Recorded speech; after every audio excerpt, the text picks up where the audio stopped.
จะเป็นทางการพี่น้องระหว่างเมืองบุญกับนางขวัญเมืองบุญกับนางขวัญว่าจังไงสองเหลี่ยมสองลำออกมาแล้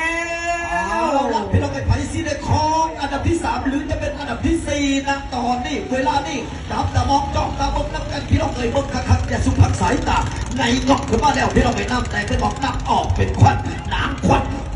แบบว่าหยุดว่าอยากพี่น้องก็ฟังผู้ใดไปอย่างเดียวเนื่องจากว่าชุดต่อไปคือเส้นไส้คอยจะเอาที่3ไปได้ส่วนที่4เจ้าเอาเสด็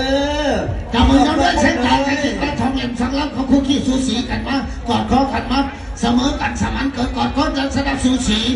เดินทั้งมึงน้ำคนเมืองมุนกสิบาจากไหนเมืองมุนสิไปให้นักขวัญบ่พ้นมาโอ้บ่ป่าเด้อเมืองมุนกสิเอาดับ3บ่บ้างก็ไว้คือสุดนี้ไปบางเดี๋ยวนี้ทำเมืองมุนคนนำไปจากน้อยพี่น้องเอ้ยปัจจุบันนี้นั่งขวัญนั่งอยู่ก็จังไหนเมืองบุญสิป้าให้นั่งขวัญแต่ที่3ที่ไม่เอาที่4เบิ่งนั่งกันพี่น้องนั่งสูสีอยู่คือ2 เล่ม 2 ลำ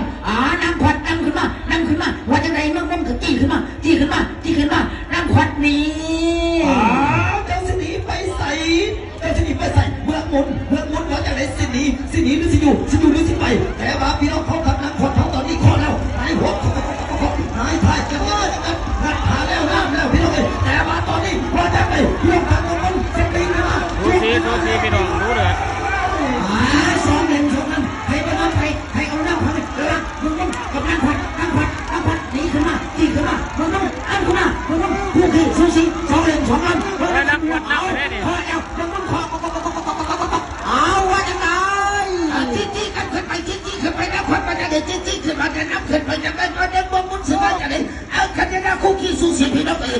จงไปได้เจ้าชนะไปจะไหนเขาสู่หลักไส้ก่อนกันพี่น้องทำเมืองมุนทั้งนักคนทองเอาว่าจะไหนก็ว่าเอาขวัญกับมันจี้เข้าไปคู่ขี้สูสีกันไปพี่น้องนักขวัญนั่งขวัญเข้าเส้นชัย